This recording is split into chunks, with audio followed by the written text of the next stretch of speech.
Hello friends, welcome back to this channel. लक्ष्य तक आपके साथ स्वागत है आप सभी का आपके अपने इस चैनल में। गाइज, आज का सेशन बहुत ही इंपॉर्टेंट होने वाला है क्योंकि बहुत ही सिलेक्टिव क्वेश्चंस लेकर के आए हैं और यहाँ से आपका एक ना एक क्वेश्चन ज़रूर आपके आने वाले एग्ज़ाम में फंसेगा। तो वीडियो को स्किप मत करिए, पूरा देखते रहिए। और क्योंकि कौन सा क्वेश्चन कब इंपॉर्टेंट हो जाए ये किसी को नहीं पता है, इसीलिए सारे क्वेश्चंस को बहुत ही ध्यान से देखिए और उसे समझते चलिए। मैं पूरी कोशिश करूँगी उसको बहुत ही इजी लैंग्वेज में समझाने के लिए। तो चलिए आज का सेशन स्टार्ट करते हैं। आज का सेशन स्टार्ट करने से पहले जिसने भी अभी टेलीग्राम चैनल ज्वाइन नहीं किया है जा करके ज्वाइन कर लीजिए। उससे क्या होगा, आपको इस लेक्चर की पीडीएफ वहाँ प्रोवाइड करा दी जाएगी। सेकंड क्या होगा, वहाँ कुछ क्वेश्चन शेयर किए जाते हैं तो उससे आपकी क्या होगी, वहाँ पर प्रैक्टिस होती रहेगी। और भी हमारे कुछ चैनल्स हैं यूपीएससी के लिए, यूपीपीसीएस के लिए, तो अदर चैनल हैं, ग्रुप है, तो वो आप जा करके उसे ज्वाइन कर सकते हैं। और जैसे हमसे इंस्टाग्राम पर जुड़ना है वो भी जा करके जुड़ सकता है। सभी की लिंक आपको डिस्क्रिप्शन बॉक्स में, यानी इस चैनल के जो आप देख रहे हैं लेक्चर, इसमें आपको डिस्क्रिप्शन बॉक्स में मिल जाएगी। तो चलिए आज का सेशन स्टार्ट करते हैं। आज का सेशन स्टार्ट करने से पहले जो आज की हमारी मोटिवेशन लाइन है वो हम लोग देख लेते हैं क्या है। अगर हमें अपने सफलता के रास्ते पर निराशा हाथ लगती है, इसका मतलब यह नहीं है कि हम कोशिश करना छोड़ दें, क्योंकि हर निराशा और असफलता के पीछे ही सफलता छिपी होती है। ज़रूरी नहीं है कि हमेशा हमें सफलता एक ही प्रयास में मिल जाए। अगर हमें निराशा हाथ लगती है, असफल होते हैं, तो इसका मतलब नहीं है कि हम ट्राई करना छोड़ दें। अब चलो हम नहीं कर पाएंगे, बस इतना हो गया ना, बिल्कुल नहीं, ये काम बिल्कुल नहीं करना है। हमें क्या करना है, भले ही निराशा हाथ लग रही है, क्योंकि उसी निराशा में क्या छिपा हुआ, आशा छिपा हुआ है। निराशा के अंदर ही आशा छिपा हुआ है और असफलता में ही सफलता छिपी हुई है। तो निराशा और असफलता के पीछे ही हमें क्या है, सफलता मिलेगी ही मिलेगी। बस हमें क्या करना है, कोशिश करते रहना, उससे छोड़ना नहीं है। तो चलिए आज का सेशन देख लेते हैं कि क्या है। देख लीजिए, आपका पहला क्वेश्चन ही इम्पोर्टेंट है। क्या क्वेश्चन कह रहा है, चर्चा में रहा शब्द क्या है। चर्चा में शब्द है कैडी वाइपर। क्या है, कैडी वाइपर। तो ये है क्या एक्चुअली, तो ये जो कैडी है यहाँ पर आई की मात्रा होगा, कैडी, ये है कैडी वाइपर। तो ये है क्या, मालवेयर है। कैडी वाइपर क्या है, ये एक मालवेयर है। तो पहले हम ये जान लेते हैं कि ये, चलिए ठीक है, ये तो मालवेयर है। तो ये मालवेयर क्या है, कुछ लोग को नहीं पता होगा कि मालवेयर क्या है। तो मालवेयर एक क्या है, प्रोग्राम है। कैसा प्रोग्राम है, कंप्यूटर प्रोग्राम है, कंप्यूटर प्रोग्राम है। क्लियर, मालवेयर क्या है, कंप्यूटर प्रोग्राम या कह सकते हैं सॉफ्टवेयर है। जो क्या किया जाता है कि कोई भी यूज़र है तो उसके डेटा को, जो कंप्यूटर में डेटा होते हैं, उसको, यूज़र के डेटा को क्या करता है, चोरी कर लेता है या उसे दूसरी जगह ट्रांसफ़र कर देता है, भेज देता है, या क्या करता है, उसके कंप्यूटर को ही इन्फेक्ट कर देता है। तो ये क्या होता है, मालवेयर होता है। और इसे अगर कहा जाए तो अवैध रूप से, वैलिड तो होता नहीं, अवैध रूप से किसी कंप्यूटर हो या फिर मोबाइल डिवाइस हो, तो उसमें क्या किया जाता है, इंटर कराने की, प्रवेश कराने की कोशिश की जाती है। ये है आपका मालवेयर। तो ये जो कैडी वाइपर है, ये क्या है, एक प्रकार, एक क्या है, मालवेयर है। तो चलिए देख लेते हैं कैडी ये क्यों चर्चा में आया, कैसे आया। तो आप लोगों को पता है कि यूक्रेन रशिया का कन्फ्लिक्ट चल रहा है, संघर्ष चल रहा है। तो रशिया क्या है, यूक्रेन पे अटैक तो कर ही रहा है लगातार, वो तो रोक नहीं रहा है। सेकंड क्या कर रहा है, वो साथ ही साथ साइबर अटैक भी करा रहा है। ये इसका रशिया की तरफ से यूक्रेन पर तीसरा साइबर अटैक है। क्लियर, इसमें क्या किया है, यूक्रेन के सिस्टम में अभी क्या हुआ है, एक बहुत ही खतरनाक मालवेयर मिला है और जिसका क्या नाम है, कैडी वाइपर नाम है। क्या, एक मिनट, क्या नाम है उसका, एक मिनट गाइस, हाँ क्या नाम है उसका, कैडी वाइपर नाम है। तो ये इनका कौन सा, किस नंबर का जो अभी यूक्रेन पर साइबर अटैक करा है, ये तीसरे नंबर का ये जो है मालवेयर मिला हुआ है। और ये जो कैडी वाइपर नाम का मालवेयर है, ये किस कंपनी ने, किस साइबर सुरक्षा कंपनी ने इसका पता लगाया है, तो स्लोवाकिया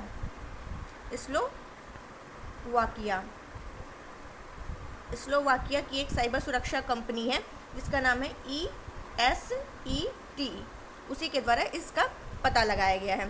तो ये कैडी वाइपर मालवेयर का काम क्या है, तो ये क्या करता है, जो सिस्टम के डेटा हैं उनको ये नुकसान पहुंचाता है। तो ये क्या करता है, सिर्फ डेटा को डिलीट ही नहीं करता है, बल्कि जिस मशीन को ये निशाना बनाया है उससे जुड़ी जितनी भी ड्राइव है, फाइल है, उन सभी के में जो मौजूद डेटा है उन सभी को ही मिटा देता है, वो सभी को मिटा देता है, या फिर उन्हें क्या कर देता है, मतलब नल बाइट कैरेक्टर से ओवरराइट भी कर देता है। तो इससे क्या होता है, इस पूरे प्रोसेस में क्या होता है, जितने भी डेटा है आपके वहाँ पर, उसमें वो हमेशा के लिए डिलीट हो जाते हैं, वो हमेशा के लिए डिलीट हो जाते हैं। तो आपको ये क्लियर हो गया होगा। तो इसके पहले भी मैंने बताया 3, ये लास्ट ये आपका 3rd नंबर का है कैडी वाइपर। तो इसके पहले जो 2 आए हैं वो कौन कौन से हैं, तो वो पहला आपका है हर्मेटिक वाइपर, मैं यहाँ लिख दे रही हूँ, पहला है हर्मेटिक, ये टा है, हर्मेटिक वाइपर, क्लियर, ये भी, और ये 23 फरवरी को ये पता चला था। एंड सेकंड आपका क्या है, आईसैक वाइपर, आईसैक वाइपर, ये आपका 24 फरवरी दूसरा अटैक किया था उसने। एंड ये आपका भी जो है कैडी वाइपर। तो ये तीनों आपको ध्यान रखना है, हर्मेटिक वाइपर, आईसैक वाइपर एंड एक है कैडी वाइपर। तो ये आपको ध्यान रखना है, ये है क्या, किसके लिए, तो उसके जो डेटा है सभी को डिलीट करने के लिए, नुकसान पहुंचाने के लिए। ये देखिए यूक्रेन के सिस्टम में एक और ख़तरनाक मालवेयर मिला है। तो उम्मीद है आपको ये पूरा क्लियर हो गया होगा। मतलब इसका काम क्या है, डेटा को पूरी तरह से डिलीट करना, यूक्रेन के सिस्टम पर अटैक करना। चलते हैं नेक्स्ट क्वेश्चन की तरफ। ये क्वेश्चन आपका बहुत ही इम्पोर्टेंट है, और क्यों इम्पोर्टेंट है ये तो आप लोग को बहुत ही अच्छे से पता है। राष्ट्रीय टीकाकरण दिवस हर साल कब मनाया जाता है, तो कब मनाया जाता है, 16 मार्च को मनाया जाता है। क्लियर हो गया, कब मनाया जाता है, 16 मार्च को मनाया जाता है। तो ये जो राष्ट्रीय टीकाकरण दिवस है, जिसको इंग्लिश में कहते हैं नेशनल वैक्सीनेशन डे, और इसको एक और नाम से भी जानते हैं जिसका क्या नाम है, national immunization day, national immunization day, जिसको IMD कह सकते हैं, IMD इसके रूप में भी आप मतलब ये जाना जाता है। और ये मनाया क्यों जाता है, तो ये देश में टीकाकरण के महत्व को बताने के लिए ये हर साल क्या किया जाता है, 16 मार्च को मनाया जाता है। चलिए ठीक है, 16 मार्च को मना लेते हैं। अब ये क्वेश्चन बनता है कि पहली बार इसे कब मनाया गया था, तो पहली बार इसे कब मनाया गया था, 1995 में पहली बार ये मनाया गया था। चलिए ठीक है, ये भी क्लियर हो गया। तो अभी ये नेशनल इम्यूनाइजेशन डे महत्वपूर्ण 2022 वाला है। क्यों महत्वपूर्ण है, क्यों इतना ज़्यादा इम्पोर्टेंट है ये वैक्सीनेशन डे, तो इसलिए क्योंकि अभी क्या हुआ है, जो सरकार है उसने 15 to 18 ईयर्स, 15 से 18 वर्ष की जो आयु के बच्चे हैं उनको कोविड-19 टीकाकरण, और जो वरिष्ठ नागरिक है उनके लिए क्या किया है, एक बूस्टर खुराक शुरू किया है। मतलब 2 तो उनको लगा ही था, और एक क्या कर दिया, एक्स्ट्रा बूस्टर खुराक जिसको नाम दिया गया वो स्टार्ट कर दिए। तो इसीलिए 2022 में ये बहुत ही ज़्यादा इंपॉर्टेंट है। एक 15 से 18 वर्ष की उम्र के लिए भी कर दिया है, एंड सेकंड आपका क्या है कि जो वरिष्ठ नागरिक है उनके लिए बूस्टर खुराक विशेष सेवा क्या है, शुरू की है। चलिए इतना तो आपको क्लियर हो गया। अब ये ध्यान रखना है कि इसकी थीम क्या रखी गई है। हर डे की थीम रखी जाती है, तो इसकी थीम इंपॉर्टेंट है, ध्यान रखिएगा। क्या है, vaccine work for all, vaccine work for all. Clear हो गया होगा। और ये क्यों 16 मार्च को ही क्यों मनाया जाता है, ये भी क्वेश्चन उठना चाहिए माइंड में। तो बिल्कुल चलिए देख लेते हैं क्यों मनाया जाता है। एक्चुअली क्या हुआ था कि 16 मार्च 1995 को, 16 मार्च 1995 में भारत ने क्या किया था, अपना एक अभियान शुरू किया था। भारत ने अपना एक अभियान शुरू किया था। वो अभियान का नाम क्या है, पल्स पोलियो कार्यक्रम स्टार्ट किया था, और ओरल पोलियो वैक्सीन की पहली खुराक दी गई थी। क्लियर, इसीलिए ये क्या किया जाता है, 16 मार्च 1995 में ये स्टार्ट की गई थी, तो 16 मार्च को ही ये राष्ट्रीय टीकाकरण दिवस मनाया जाता है। और क्या हुआ था, ये तो 1995 में स्टार्ट हुई, और 2014 में क्या होता है, जो भारत है अपना, वो 2014 में पोलियो मुक्त देश घोषित कर दिया गया था। तो उम्मीद है आपको ये सारे फैक्ट जो है वो क्लियर हो गए होंगे। अगर और भी कुछ क्वेश्चंस हम आपसे डिस्कस करें, तो जैसे डीपीटी, इसमें शामिल कौन कौन से रोग हैं, कौन कौन से इसमें शामिल हैं, तो डी से क्या हो जाएगा, डिप्थीरिया, पी से क्या हो जाएगा, पर्टुसिस को ही कहते हैं काली खांसी, एंड टी से क्या हो जाएगा, टिटनेस। तो टाइफाइड और टिटनेस, इसमें कंफ्यूज नहीं होना, ये किसके लिए है, टिटनेस के लिए, तो ये ध्यान रखिएगा। और अगर पूछ ले कि टीका उत्सव कब से कब तक मनाया जाता है, तो ये 11 अप्रैल से मनाया जाएगा, 11 अप्रैल से 14 अप्रैल, ये टीका उत्सव। और मिशन इंद्रधनुष इम्पोर्टेंट है आपका, इसी के तहत ये आपके टीका के लिए है। तो मिशन इंद्रधनुष कब स्टार्ट किया गया था? 25 दिसंबर 2014 को। तो चलिए, उम्मीद है आपको ये सारे फैक्ट क्लियर हो गए होंगे। ये देखिए, नेशनल वैक्सीनेशन डे, तो आपको जितना भी इसका इतिहास और महत्व था वो मैंने सारा आपसे डिस्कस कर दिया है। उम्मीद है क्लियर हो गया होगा। और गाइस, सेशन को प्लीज़ शेयर कर दिया करिए और लाइक करना मत भूला करिए। फरवरी 2022 के लिए ICC player of the month महिला श्रेणी में किसे चुना गया है? ये भी आपका बहुत ही इंपॉर्टेंट है। मैंने ऑलरेडी कह दिया था कि आज का सेशन बहुत ही इंपॉर्टेंट होने वाला है, क्योंकि बहुत ही सिलेक्टिव क्वेश्चन है। और क्वेश्चन अगर मान लीजिए यहाँ से नहीं आएगा तो कहाँ से आखिर आएगा? जितना हम डेली डिस्कस करते हैं, अगर यहाँ से नहीं आएगा तो फिर कहाँ से वो लोग देंगे? यहीं से क्वेश्चन देते हैं। बस हमें क्या करना है, ईमानदारी से पढ़ना है और नोट डाउन करते चलना है। और सेकंड जो कि बहुत इंपॉर्टेंट चीज़ है वो है आपको क्या करना है, रिवीजन करते रहना है। तो ये है फरवरी 2022 के लिए जो ICC player of the month महिला श्रेणी में किसे चुना गया है? एमिलिया केर को चुना गया है। क्लियर? तो यहाँ पे मैंने बोला महिला श्रेणी, तो पुरुष श्रेणी में भी मिला होगा, ऐसा तो है नहीं इनको नहीं मिला होगा, बिल्कुल मिला होगा। चलिए देख लेते हैं इनको पुरुष श्रेणी में किसे मिला है। तो पुरुष श्रेणी में जो है उनका नाम है श्रेयस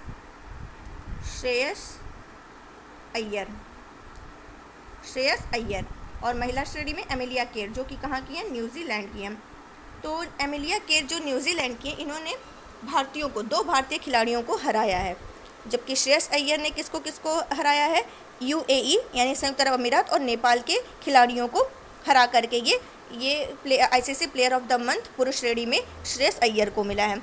बाकी एमिलिया केर न्यूजीलैंड की हैं, जिन्होंने क्या किया है, 2 भारतीय खिलाड़ियों को हरा करके इन्होंने ये अवार्ड जीता। वो कौन से 2 भारतीय खिलाड़ी हैं?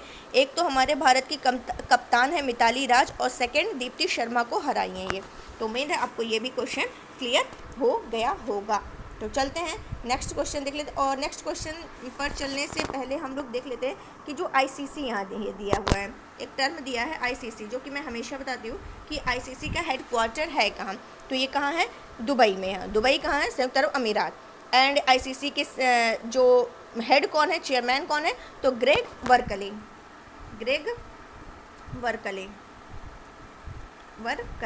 क्लियर हो गया होगा। चलते हैं नेक्स्ट क्वेश्चन की तरफ। ये देखिए, ये है आपके श्रेयस अय्यर एंड ये न्यूजीलैंड की कौन है? क्या बताया मैंने अभी? एमिलिया केर। तो चलते हैं नेक्स्ट क्वेश्चन की तरफ। किस हाई कोर्ट ने, बहुत ही इम्पोर्टेंट है ये आपका, बहुत ही इम्पोर्टेंट है क्योंकि ये लगातार जनवरी से ही न्यूज़ में था, तो इसलिए इम्पोर्टेंट हो जाता है। किस हाई कोर्ट ने 15 मार्च 2022 को फैसला सुनाया है? क्या फ़ैसला सुना दिया इन्होंने? कि हिजाब पहनना इस्लाम में ज़रूरी हिस्सा नहीं है। तो किस हाई कोर्ट ने अभी ये फैसला सुनाया है? तो कर्नाटक हाई कोर्ट ने ये कहा है। जनवरी महीने से ही ये स्टार्ट हुआ था। तो कहाँ का ये केस है? कर्नाटक का एक ज़िला है जिसका नाम है उडुपी। तो वहीं एक कॉलेज से शुरू हुआ था ये। तो कर्नाटक हाई कोर्ट ने डिसीज़न अपना सुना दिया है कि जो स्कूल कॉलेज में हिजाब जो है होगा वो क्या, जो मतलब एक याचिका जो उन लोगों ने डाली थी, तो उसको इन्होंने खारिज कर दिया है कि हिजाब बैन के फैसले को चुनौती देने वाली जो याचिका थी उसको इन्होंने खारिज कर दिया है। और इसमें जो बेंच थी जिसने ये डिसीज़न सुनाया है, उनका नाम आप लोग को याद रखना है, देख लीजिए। एक है जस्टिस कृष्णा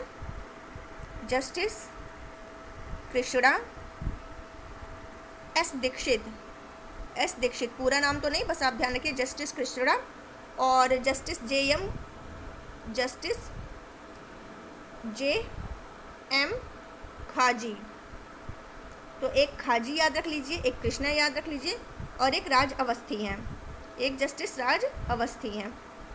तो पूरा तो नहीं, बस खाजी राज खाजी कृष्णा, ये 3 जो हैं जस्टिस, इन्होंने इसी बेंच ने क्या किया है, अपने डिसीज़न दिया है और कहा है, यही डिसीज़न दिया है कि हिजाब पहनना इस्लाम की अनिवार्य प्रथा का हिस्सा नहीं है। क्लियर? मतलब, और कर्नाटक हाई कोर्ट ने ये भी कहा साथ ही साथ कि जो स्कूल यूनिफॉर्म का प्रिस्क्रिप्शन है वो केवल एक उचित प्रतिबंध है, जिस पर कोई भी जो स्टूडेंट होगा, कोई भी छात्र होगा, वो आपत्ति नहीं कर सकता है। और स्कूल ड्रेस का जो निर्धारण होगा तो ये एक उचित प्रतिबंध है जो संवैधानिक रूप से क्या है, मान्य है, और राज्य सरकार के पास इस संबंध में सरकारी आदेश जारी करने की भी शक्ति है। तो उम्मीद है आपको ये पूरा समझ में आ गया होगा। चलते हैं नेक्स्ट क्वेश्चन की तरफ। नेक्स्ट क्वेश्चन हमारा क्या कह रहा है, भारत का पहला विश्व शांति केंद्र, ये भी इम्पोर्टेंट, जहाँ भी पहला लग जाए वो अपने आप में ही इम्पोर्टेंट हो जाता है। तो भारत का पहला विश्व शांति केंद्र कहाँ स्थापित किया जाएगा, तो गुरुग्राम। गुरुग्राम इस पूरे जितने 3 महीने से, ये मेरा तीसरा मंथ है लेक्चर बनाते हुए, तो गुरुग्राम मुझे लगता है कि हर हफ्ते में 2-3 बार तो ये शब्द आ ही जाता है। तो इसीलिए इस हिसाब से यहाँ से जितने भी आपके क्वेश्चंस मैंने लिखवाए हैं वो एक जगह नोट डाउन करके रिवीजन कर ले, कोई भी क्वेश्चन आ सकता है और श्योर आएगा, क्योंकि एक बार ग्रेन एटीएम का आ गया था कि ग्रेन एटीएम कहाँ है, तो हरियाणा के गुरुग्राम में ही है। तो ये सब ध्यान रखना है। भारत का पहला विश्व शांति केंद्र कहाँ स्थापित किया जाएगा, तो ये कहाँ, गुरुग्राम में। तो एक जैन आचार्य हैं जिनका नाम है डॉक्टर लोकेश जी, इनका नाम है डॉक्टर लोकेश जी, ये जैन आचार्य हैं। तो लोकेश जी ने एक संस्था स्थापित किया था, इनके द्वारा एक संस्था स्थापित की गई थी जिसका क्या नाम था, अहिंसा विश्व भारती, अहिंसा विश्व भारती, इन्हीं के द्वारा स्थापित की गई थी ये संस्था। तो इसी को क्या किया गया है, ये संस्था भारत का पहला विश्व शांति केंद्र क्या करेगा, गुरुग्राम में स्थापित करने जा रहा है। क्लियर। तो इसके लिए जो संस्था है उसको हरियाणा सरकार ने क्या किया है, दिल्ली जयपुर हाईवे से सटा हुआ गुरुग्राम के सेक्टर 39 में मेदांता एक हॉस्पिटल है, उसी के सामने एक ज़मीन आवंटित किया है। तो अहिंसा विश्व भारती के जो संस्थापक, अभी जिसका नाम मैंने बताया लोकेश जी, उन्होंने क्या किया कि इसी पर हम क्या करेंगे, वर्ल्ड पीस सेंटर का निर्माण करेंगे। तो ये जैन आचार्य लोकेश जी जो हैं, इन्हीं के द्वारा ये भारत का पहला विश्व हरियाणा के गुरुग्राम में ये स्थापित किया जाएगा।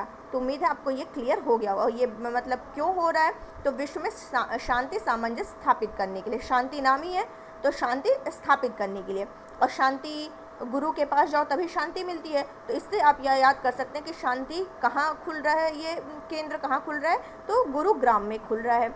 तो शांति हमें गुरु जी के पास ही मिलती है। कोई भी हमारे अंदर मतलब क्या है, प्रॉब्लम है, क्वेश्चन है, तो हम जा करके गुरु के सामने पुटअप करते हैं और हमको आंसर मिल जाता है। यानी हमारे क्वेश्चन का जो आपका सल्यूशन है वो किसके पास होता है, गुरु के पास होता है। तो शांति हमें तभी मिलती है जब हम गुरु के पास जा करके सॉल्यूशन को मिल जाता है जब हमें। तो आपको ये फैक्ट याद हो गया होगा, इसीलिए मैंने इतना डीप बता दिया है, बहुत ट्रिक के साथ बता दें कि जैसे आपके पास क्वेश्चन आएगा, मान लीजिए सामने आ गया, तो आपको अरे ये तो यहाँ ऐसे बताया गया था, यानी आपके माइंड में तुरंत आ जाएगा कि गुरु शांति यानी गुरुग्राम और पहला विश्व शांति केंद्र। और इस केंद्र के माध्यम से जो प्राचीन ज्ञान होंगे और आधुनिक विज्ञान होगा, उसी के संबंध से ये तैयार होगा जो प्रेमा शांति शिक्षा का प्रसार किया जाएगा। तो ये भी मुझे लग रहा है आपको क्लियर हो गया होगा।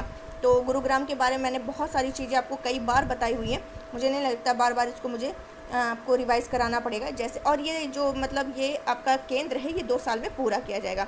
और विश्व शांति दिवस कब मनाया जाता है, 21 सितंबर को मनाया जाता है। और भारत का पहला ग्रेन एटीएम ऑलरेडी मैंने बता ही दिया था। और हाँ, गुरुग्राम की एक अभी पुलिस आयुक्त नियुक्त की गई थी जो वहाँ की पहली महिला पुलिस आयुक्त हैं, जिनका क्या नाम था, 1 मिनट, उनका नाम है, 1 मिनट यहाँ मैं लिख दे रही हूँ, कला रामचंद्रन।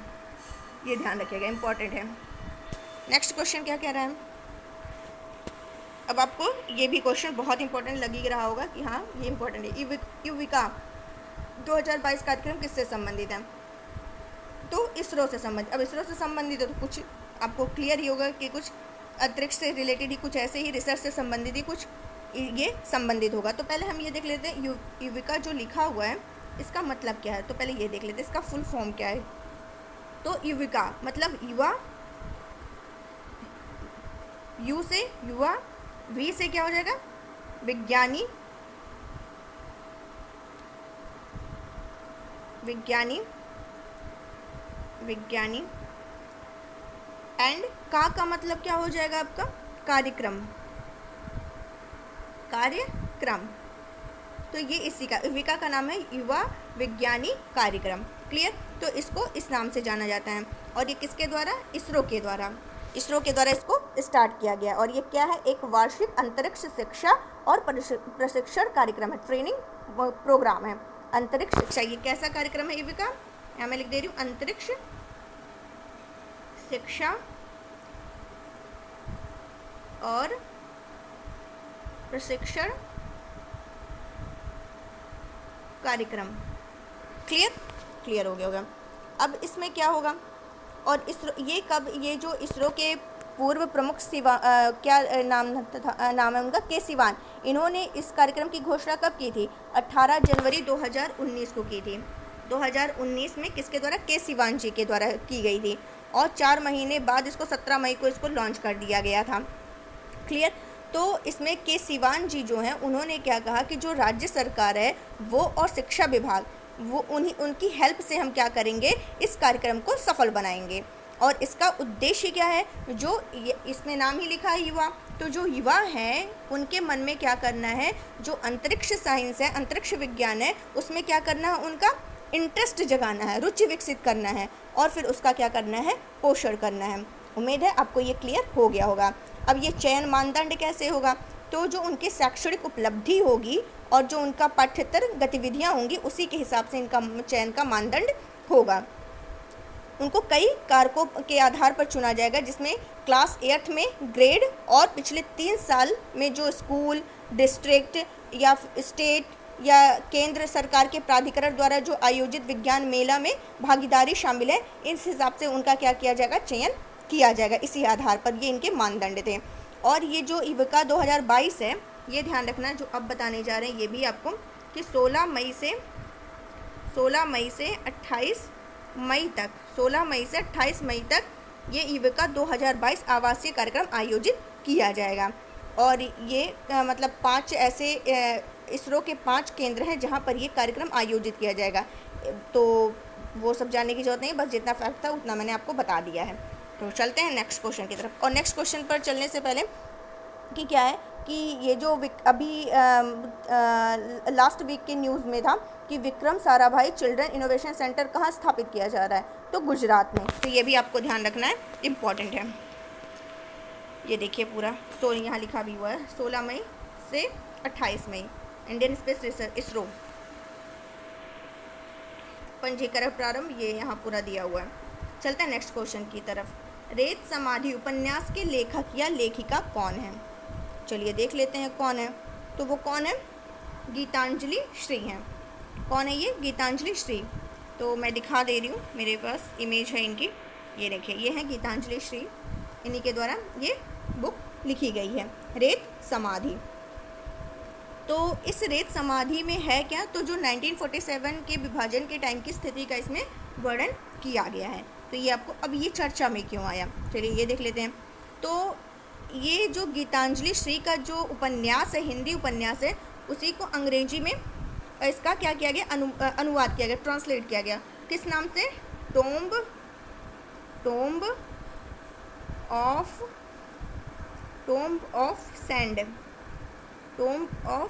ऑफ सैंड, इसी को क्या किया गया, अनुवाद इसका किया गया।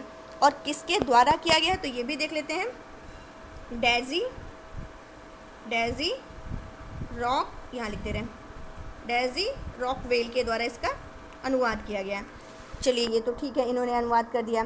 तो इसमें क्या है कि जो इसको क्या किया गया है कि इस बार किसमें, जो अंतर्राष्ट्रीय बुकर पुरस्कार है उसके लिए इसको नामित किया गया है, इसलिए ये क्या है, चर्चा में। किसके लिए नामित किया गया है, अंतर्राष्ट्रीय बुकर पुरस्कार के लिए ये नामित किया गया है। और पहली बार ऐसा है कि किसी हिंदी रचना को इस सूची में क्या मिला है, स्थान मिला है, इसलिए ये बहुत ही ज़्यादा चर्चा में है। और चर्चा में है तो इसलिए आपके लिए ये क्वेश्चन भी बहुत ही महत्वपूर्ण हो जाता है। तो आपको ये भी याद रखना है, और कि मतलब रेत समाधि गीतांजलि श्री, और इसी का इंग्लिश में ट्रांसलेट किया है टॉम्ब ऑफ क्या कहते हैं, सैंड, टॉम्ब ऑफ सैंड, तो जिसको डेजी रॉकवेल ने किया है। और इसी को क्या किया है, जो इसका इंग्लिश में अनुवाद किया गया है, इसी को क्या किया गया है, अंतर्राष्ट्रीय बुकर पुरस्कार हेतु नामित किया गया है, जिसका अंग्रेजी में अनुवाद इन्होंने डेजी रॉकवेल ने किया है। तो ये सारे फैक्ट आपको ध्यान रखने बहुत ही इम्पोर्टेंट हैं।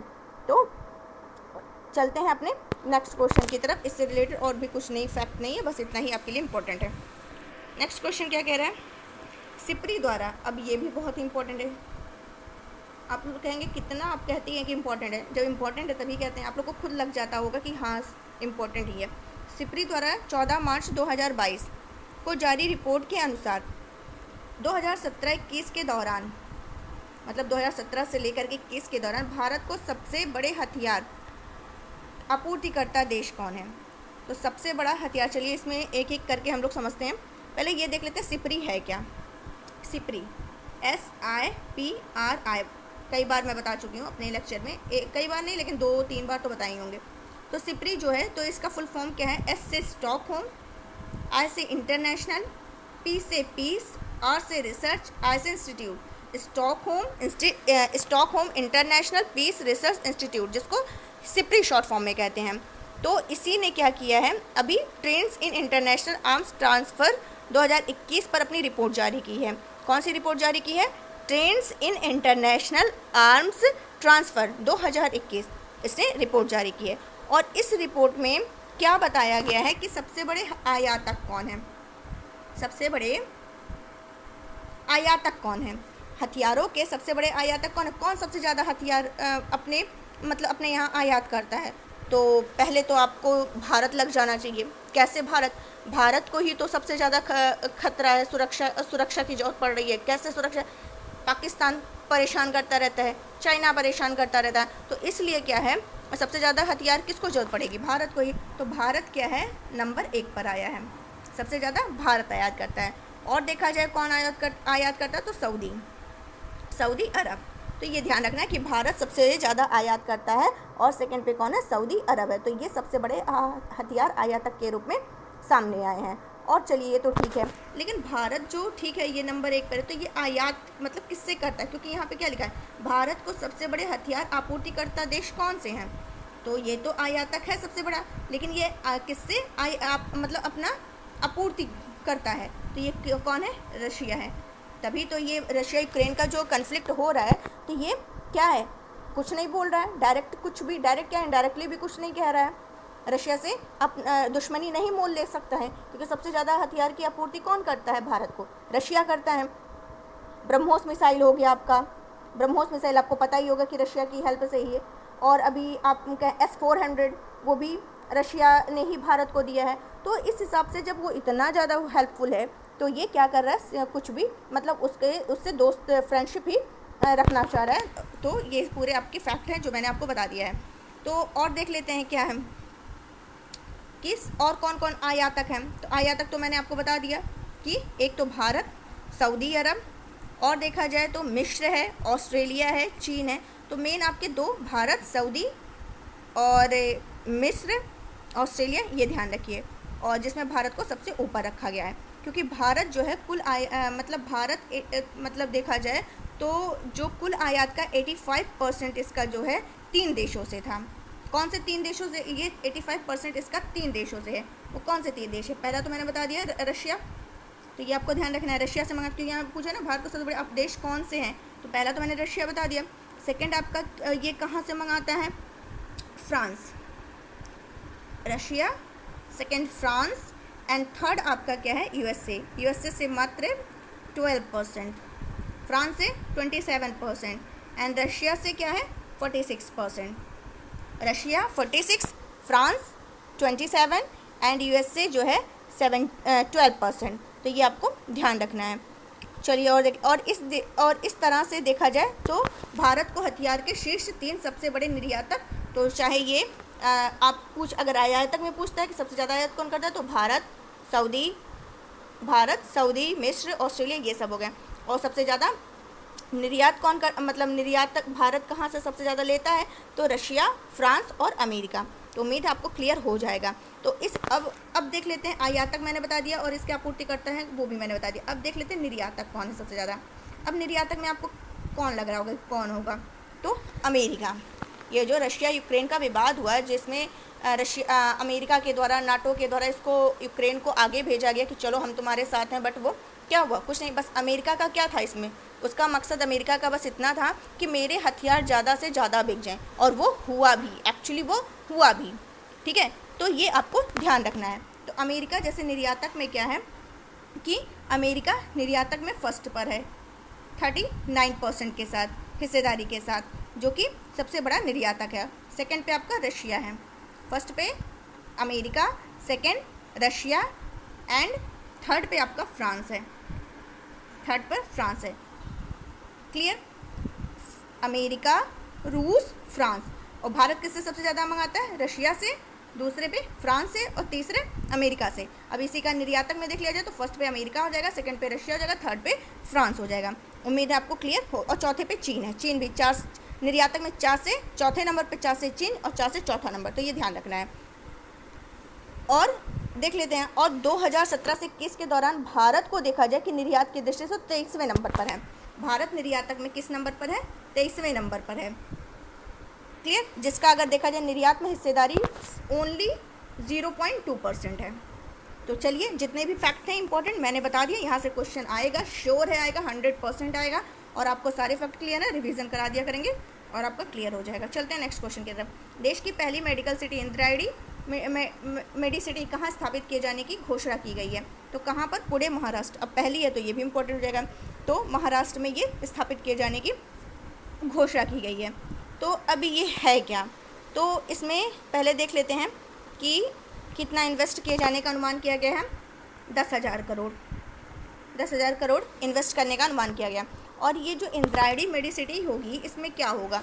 इसमें हॉस्पिटल, चिकित्सा अनुसंधान केंद्र, फार्मास्यूटिकल, वेलनेस और फिजियोथेरेपी के केंद्र हो गए। और यह ऐसा पहला शहर होगा, देश का पहला ऐसा सिटी होगा जहाँ पर क्या होगा, एक ही छत के नीचे एक ही जगह पर सभी उपचार एक ही स्थान पर क्या हो जाएंगे? उपलब्ध हो जाएंगे। तो इसका बस यही उद्देश्य है और जो कि बहुत ही ज़रूरी भी है।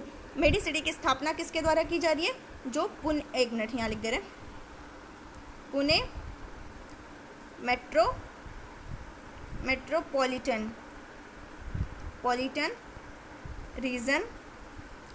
रीजन डेवलपमेंट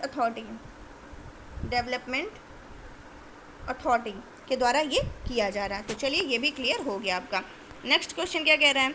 किसे एयर इंडिया का 14 मार्च 2022 को अध्यक्ष नियुक्त किया गया है? तो किसे किया गया? N Chandrasekaran.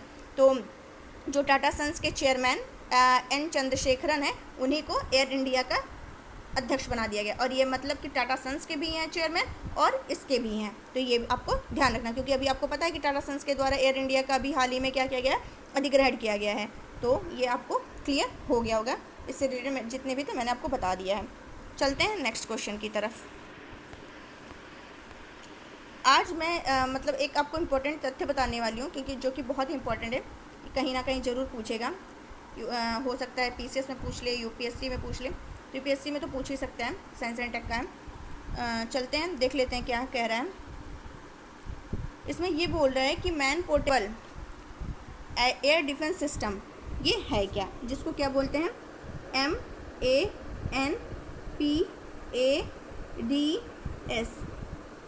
Man portable air defence system. तो ये जो man portable air defence system है, ये क्या है? तो ये क्या है?